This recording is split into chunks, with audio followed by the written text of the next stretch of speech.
Hello everyone and good morning and welcome back to study circle.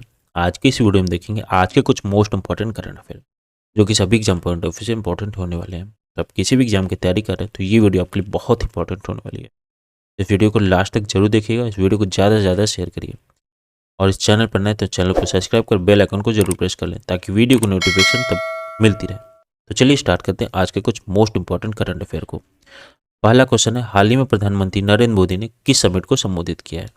तो इसका option है 1 ocean summit, 1 nation summit, 1 state summit या 1 जिला summit. तो इसका राइट ऑप्शन है option is the right answer. 1 ocean summit को हाल ही में नरेंद्र मोदी द्वारा संबोधित किया गया है। तो इसके की पॉइंट है, प्रधानमंत्री नरेंद्र मोदी ने 11 फरवरी 2022 को एक वीडियो संदेश के माध्यम से 1 ओशन समिट को संबोधित किया है। कब किया है? 11 फरवरी को। और किसके जरिए? वीडियो कॉन्फ्रेंसिंग के जरिए 1 ओशन समिट को संबोधित किया है। किसने किया है? प्रधानमंत्री नरेंद्र मोदी ने। और यह शिखर सम्मेलन और कौन कौन करता है? यह शिखर सम्मेलन यूनाइटेड किंगडम, जर्मनी, जापान, दक्षिण कोरिया और कनाडा जैसे अन्य राष्ट्राध्यक्षों द्वारा भी संबोधित किया जाता है। और यह क्यों होता है? यह शिखर सम्मेलन राजनीतिक नेताओं और सभी हितधारकों को और उनके साहसिक और कार्रवाई योग्य पहल जैसे प्रतिबद्धताओं के साथ साथ निर्णायक योगदान को अवसर प्रदान करता है। और यह विश्व बैंक और राष्ट्रीय संयुक्त राष्ट्र के सहयोग से, इसके सहयोग से विश्व बैंक और राष्ट्रीय संयुक्त राष्ट्र के सहयोग से कहाँ पे? फ्रांस में 9 फरवरी से 11 फरवरी तक ये आयोजित किया गया था। कहाँ पे आयोजित किया गया था? फ्रांस में 9 फरवरी से 11 फरवरी तक इस शिखर सम्मेलन का आयोजन किया गया था। यह 1 ओशन समिट का अंतर्राष्ट्रीय समुदाय को स्वास्थ्य और सतत समुद्री परिस्थिति के इसके तंत्र को समर्थन देने के लिए और ठोस कार्रवाई करने के लिए इसको प्रेरित करने के उद्देश्य से किया जाता है। क्यों किया जाता है? इस तंत्र के समर्थन और संरक्षण के लिए, ठोस कार्रवाई करने के लिए, इसको प्रेरित करने के लिए इसको आयोजित किया जाता है। यह शिखर सम्मेलन पहली बार कब हुआ था? जून 2017 में न्यूयॉर्क में आयोजित किया गया था। पहली बार इस सम्मेलन का आयोजित कब किया गया था? जून 2017 में। इसमें समुद्र और महासागरों जैसे समुद्री संसाधनों के संरक्षण और उसके उपयोग के लिए कार्रवाई करने की मांग की गई थी। और संयुक्त राष्ट्र ने गिरते समुद्र जीवन को बहाल करने और जागरूकता बढ़ाने के लिए 2021 और 30 के बीच के दशक को सतत विकास के लिए महासागर विकास दशक का नाम दिया है। क्या दिया है? सतत विकास के लिए महासागर विज्ञान का दशक, यानी decade of ocean science of sustainable development. क्यों किया है? इसको जागरूकता बढ़ाने के लिए। क्यों? समुद्री जीवन को बहाल करने के लिए, इसकी जागरूकता को बढ़ाने के लिए 2021 से 2030 के दशक को क्या बोला गया है? Ocean science of sustainable development decade. अगला क्वेश्चन है, भारतीय अंतरिक्ष अनुसंधान संगठन कौन है? इसरो। भारतीय अंतरिक्ष अनुसंधान इसरो ने 2022 के पहले मिशन को कब लॉन्च करने की घोषणा की है? तो इसका ऑप्शन है 25 फरवरी, 18 फरवरी, 14 फरवरी या 27 फरवरी। तो इसका राइट ऑप्शन है C. Option C right answer. 14 फरवरी को इसरो ने 2022 के पहले मिशन को लॉन्च करने जा रहा है। तो इसका की पॉइंट है, भारतीय अंतरिक्ष अनुसंधान इसरो ने 2022 के अपने पहले मिशन को 14 फरवरी 2022 को लॉन्च करने जा रहा है। यह ध्रुवीय उपग्रह प्रक्षेपण यानी PSLV C-52 14 फरवरी को सतीश धवन अंतरिक्ष केंद्र श्रीहरिकोटा से लॉन्च किया जाएगा। कहाँ से? 14 फरवरी को सतीश धवन अंतरिक्ष केंद्र कहाँ है? श्रीहरिकोटा, यहाँ से लॉन्च किया जाएगा। यह पृथ्वी का अवलोकन करने के लिए किया जाएगा। अब PSLV C-52 का वजन कितना है? 1710 किलोग्राम का है। यह सैटेलाइट सिर्फ 6 महीने के लिए काम करेगा, यानी 6 महीने के लिए सैटेलाइट भेजा जा रहा है। इस उपग्रह में थर्मल इमेजिंग कैमरा शामिल है। इसमें एक थर्मल इमेजिंग कैमरा शामिल किया गया। यह कैमरा पानी की सतह के तापमान, भूमि तापीय और वनस्पति के परिसीमन के अवकलन को मदद करेगा। इस उपग्रह का उद्देश्य है आयनोस्फीयर गति के साथ साथ सूर्य की कार्नोल हीटिंग प्रक्रिया में समय में सुधार करना। EOS 04 क्या है? EOS 04 एक रडार इमेजिंग सैटेलाइट है जिससे सभी मौसमों को उच्च गुणवत्ता वाले चित्र प्रदान करने के लिए डिजाइन किया गया है। यह वानिकी और वृक्षारोपण, कृषि, बाढ़ मानचित्र और मिट्टी की नमी और जल विज्ञान जैसे अनुप्रयोगों के लिए चित्र देता रहेगा। कहाँ से? अंतरिक्ष से। अगला क्वेश्चन है, the women in the boardroom report हाल ही में डेडलाइट ग्लोबल द्वारा जारी की गई है। यह रिपोर्ट कौन सा संस्करण है? यानी the women in the boardroom report Deloitte global द्वारा जारी की गई है। तो ये कौन सा संस्करण है उनका? पहला, दूसरा, नौवां या सातवां? तो ऑप्शन डी राइट आंसर है, सातवां संस्करण है। किसका? The women in the boardroom. इसके की पॉइंट है, the women in the boardroom हाल ही में किसने जारी किया? डेलाइट ग्लोब द्वारा जारी किया गया है।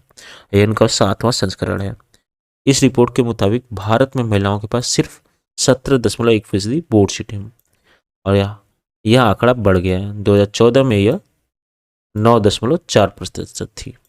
यह 2014 से बढ़ा हुआ है और 2014 को तुलना में इसको लिया गया क्योंकि ये 2013 में शुरू किया गया था। ये 2014 में इसको मतलब इसका रिपोर्ट लिया गया क्योंकि 2013 में शुरू किया गया था। तो इस बोर्ड का मतलब क्या है? The women in the board room का मतलब है इसके अधिनियम अनिवार्य हो गया क्योंकि प्रत्येक बोर्ड में कम से कम एक महिला सदस्य होनी चाहिए। किसी टीम में एक महिला सदस्य होना अनिवार्य है इस the women in the board room के तहत। और इसमें कनाडा, ऑस्ट्रिया, इटली, आयरलैंड, पुर्तगाल, पोलैंड और स्पेन जैसे अन्य देशों में महिला चेयर की संख्या बढ़ी है। 2021 में भारत में सीईओ की भूमिका निभाने वाली संख्या में महिलाओं की वृद्धि हुई है और 2021 में भारत में लगभग 4.7% सीईओ महिलाएं थी, जो कि 2018 में इससे घट गई। वैश्विक स्तर पर महिला सीईओ का प्रतिशत 33.5 था, जो कि 2018 में 19.4% हो गया था। अगला क्वेश्चन है, यूरोपीय संघ ने एक प्रमुख सेमीकंडक्टर उत्पाद बनाने के लिए कितने बिलियन डॉलर की योजना की है? इसका ऑप्शन है 35 billion dollar, 48 billion dollar, 46 billion dollar या 70 बिलियन डॉलर। इसका राइट ऑप्शन है option B. Option B is the right answer. 48 billion dollar की योजना की गई है। क्यों? सेमीकंडक्टर उत्पाद करने के लिए। तो इसके की पॉइंट है, 8 जनवरी 2022 को यूरोपीय संघ यानी यूरोपियन यूनियन ने एक प्रमुख सेमीकंडक्टर उत्पाद बनाने के लिए 48 बिलियन डॉलर की योजना की गई है, की घोषणा की है। यह चिप उत्पादन योजना गेम कंसोल से लेकर कार व अस्पताल वेंटिलेटर तक हर चीज़ों में उपयोग किया जाएगा। यूरोपीय संघ ने अपने चिप अधिनियम के साथ साथ सेमीकंडक्टर क्षेत्र में आर्थिक स्वतंत्रता को बढ़ावा दिया है। यूरोपीय संघ का यह कदम अमेरिका से अधिक उत्पाद सुनिश्चित करने के लिए और वहाँ के जो राष्ट्रपति हैं उनके 52 बिलियन डॉलर के निवेश के समान है। और यही कुछ उपभोक्ताओं ने स्पेयर पार्ट्स की अनुपलब्धता के कारण कार प्राप्त करने के लिए लगभग 1 साल वेट किया। क्यों? क्योंकि कोरोना काल में ये सब नहीं हो पा रहा था, क्योंकि कुछ उत्पादन की लाइनें ठप हो गई थी, क्योंकि उत्पादन नहीं हो पा रहा था। सेमीकंडक्टर छोटे माइक्रोचिप होते हैं। सेमीकंडक्टर क्या होते हैं? छोटे माइक्रोचिप होते हैं जो स्मार्टफोन और कार के लिए एक माइंड का काम करते हैं। यह योजना सार्वजनिक और निजी फंड को भरपूर करेगी। यह राज्य की सहायता को जमीनी से निवेश और प्राप्त करने की भी अनुमति देगा। यूरोपीय संघ में देशों में सेमीकंडक्टर के वैश्विक बाजार की हिस्सेदारी केवल 9% उसका हिस्सा है। यानी यूरोपीय संघ के देशों में सेमीकंडक्टर के वैश्विक बाजार में उसका हिस्सेदारी 9% है। यूरोपीय संघ की योजना है कि 2030 तक इसे 20% बढ़ाने की घोषणा मतलब प्रयास करेगा। अगला क्वेश्चन है, मनरेगा में काम करने के दिनों की संख्या को कितने दिन तक बढ़ाया जा सकता है? तो इसका ऑप्शन 120, 150 या 200 या 210। तो इसका राइट ऑप्शन है B. Option B is the right answer. 150 दिन बढ़ाया जा सकता है। कहाँ पे? मनरेगा में।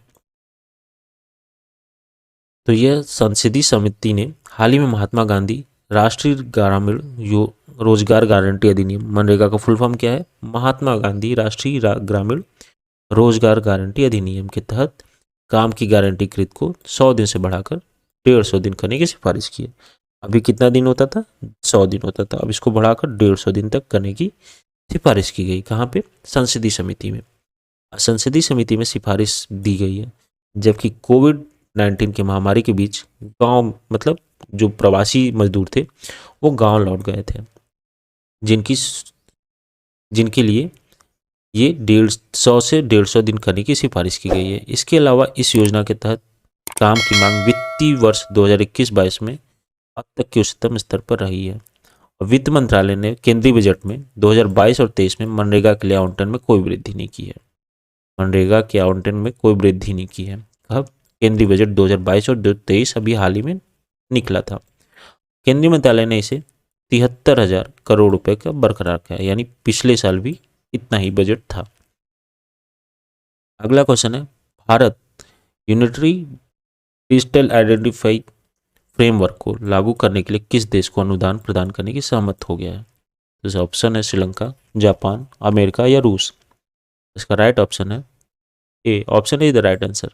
श्रीलंका को भारत अपना यूनिटरी डिजिटल आइडेंटिफाई फ्रेमवर्क को अनुदान प्रदान करने का सहमति दे दिया है।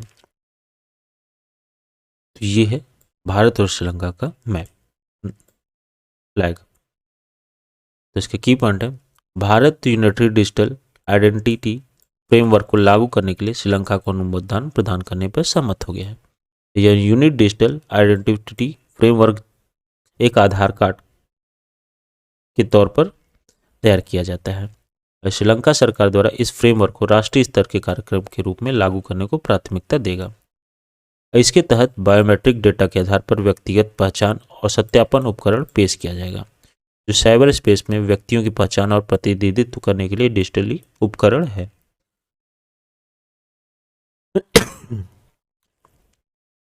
भारत सरकार किस पशु को पेश करने या उसको खरीदने की योजना बना रही है? तो इसका ऑप्शन है शेर, गाय, भैंस या चीता। तो इसका राइट ऑप्शन है D. Option D right answer. चीता को भारत सरकार खरीदने के लिए योजना बना रही है। तो इसके की पॉइंट है, भारत सरकार ने चीता को फिर से पेश करने की योजना के एक भाग के रूप में भारत में विदेशों से मुक्त स्वस्थ चीते लाने की घोषणा की गई है। मतलब एक योजना बनाई गई है। सरकार ऐसे चीता की तलाश करी जो सहिष्णु, शिकारियों से सावधान और जंगली शिकार का शिकार करने में सक्षम हो। और चीता प्रजनन आयु में होना चाहिए, यानी फर्टिलिटी आयु में होना चाहिए। उनके एक दूसरे के प्रति सामाजिक रूप से सहिष्णु होना चाहिए। सरकार ने 5 साल की अवधि में दक्षिण अफ्रीका, नाम्बिया और अन्य अफ्रीकी देशों में 12 से 14 चीता लाने की योजना बनाई है। यानी भारत सरकार एक चीता खरीदने की आयोजना कर रहा है।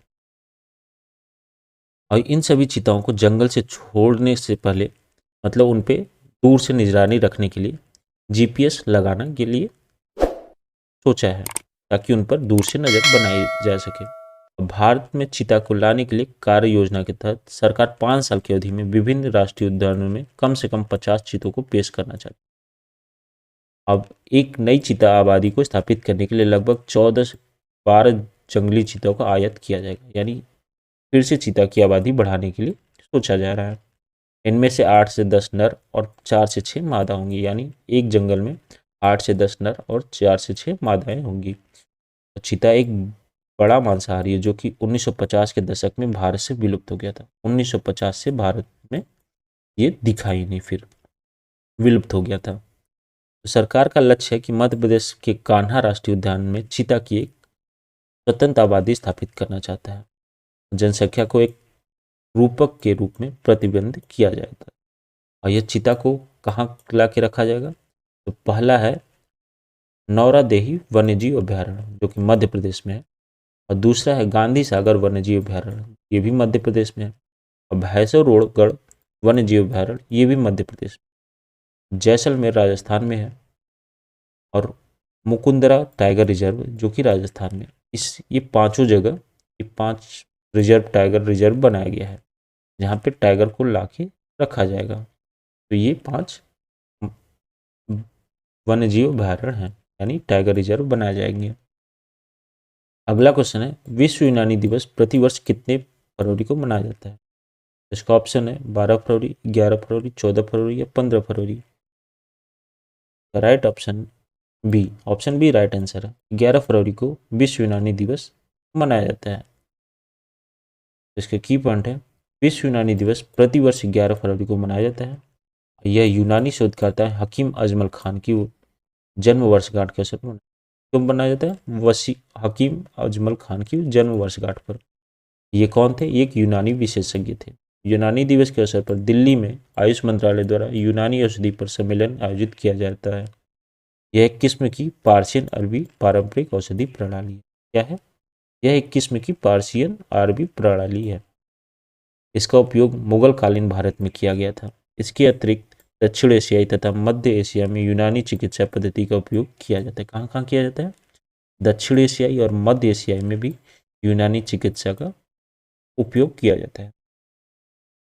इस चिकित्सा पद्धति का आरंभ कहाँ हुआ था? यूनान में हुआ था। हिप्पोक्रेट्स को इस चिकित्सा पद्धति का जनक माना जाता है। किसे जनक माना जाता है? हिप्पोक्रेट्स को। अब भारत में चिकित्सा की पद्धति शुरुआत 13 शताब्दी में दिल्ली सल्तनत की स्थापना में हुई थी। कब हुई थी? 13वीं शताब्दी में दिल्ली सल्तनत की स्थापना हुई थी। अगला क्वेश्चन है, विज्ञान में महिलाओं व बालिकाओं के लिए अंतर्राष्ट्रीय दिवस यानी international day of women and girls in science कब मनाया जाता है? इसका ऑप्शन है 12 फरवरी, 19 फरवरी, 11 फरवरी या 17 फरवरी। राइट ऑप्शन है option C. Option C right answer है। 11 फरवरी को international day of women and girls in science मनाया जाता है। ये की पॉइंट है, प्रतिवर्ष 11 फरवरी को विज्ञान में महिलाओं और बालिकाओं के लिए अंतर्राष्ट्रीय दिवस मनाया जाता है। यह कब से शुरुआत की गई है? तो ये 2015 से मनाया जा रहा है। और इनका उद्देश्य क्या है? तो इनका उद्देश्य विज्ञान व प्रौद्योगिकी के क्षेत्र में महिलाओं की भूमिका को प्रकाश डालना, क्योंकि इस दिवस को संयुक्त राष्ट्र के द्वारा मनाया जाता है। अब विज्ञान और प्रौद्योगिकी के क्षेत्र को बढ़ावा देने के लिए संगठनों ने साथ मिलकर ये मनाया जाता है। महिलाओं और बालिकाओं को विज्ञान और प्रौद्योगिकी के क्षेत्र में बढ़ावा देना अति आवश्यक है, क्योंकि वर्तमान में विश्व में महिलाओं की अनुसंधानकर्ता केवल 30% हैं। जैसे science, technology, engineering and mathematics क्षेत्र में महिलाओं की हिस्सेदारी पुरुषों की हिस्सेदारी से कम है। इसलिए ये दिवस मनाया जाता है। कौन सा दिवस? International day of women and girls in science. कब मनाया जाता है? 11 फरवरी को। कब से शुरू किया गया? 2015 से। अगला क्वेश्चन है, पंचोट उत्सव कहाँ मनाया जाता है? ऑप्शन है जम्मू कश्मीर, उत्तर प्रदेश, नेपाल या राजस्थान। राइट आंसर है option A. Option A is the right answer. Jammu Kashmir में पंचोट उत्सव मनाया जाता है। इसके की पॉइंट है, यह त्यौहार जम्मू कश्मीर के चिनाब घाटी में मनाया जाता है। कहाँ मनाया जाता है? जम्मू कश्मीर के चिनाब घाटी। और कौन मनाता है? ये तो भद्रवाह के लोगों ने प्राचीन कंचोट का उत्सव मनाया जाता है, जो कि प्राचीन नाग संस्कृति का प्रतीक है। क्या है? नाग संस्कृति के प्रतीक है। तो कब मनाया जाता है? यह भारी बर्फबारी और अत्यधिक शीतलहर के बीच यह त्यौहार मनाया जाता है। और कौन मनाता है? तो महिलाओं सहित स्थानीय निवासियों ने पारंपरिक वस्त्र पहन यह उपवास रखते हैं। इसके बाद पूजा और मंदिर में पूजा अर्चना के लिए लोग जाते हैं। यह सदियों पुराना त्यौहार इसका हिंदुओं का त्यौहार है, विशेष रूप से नाग अनुयायियों का त्यौहार है। इनके द्वारा ये मनाया जाता है। नाग अनुयायियों को मानना है कि इन दिन गौरी तृतीया के दिन भगवान शिव और देवी पार्वती का विवाह हुआ था, और इस त्यौहार के दौरान बर्फबारी एक अच्छा शगुन माना जाता है।